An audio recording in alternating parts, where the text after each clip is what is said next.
I hope the metal was worth it. I told you not to go. I had to. You wouldn't understand anyway. How long are you planning on lying here? Like a sack of potatoes? I can't leave. They won't even let me use the vending machine. I will take you. So, what do you want to do first?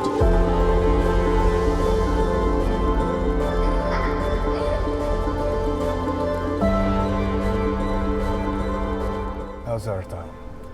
Still holding the fort? Dad, you follow the news at all? Some people don't like themselves as much as you do, Dad.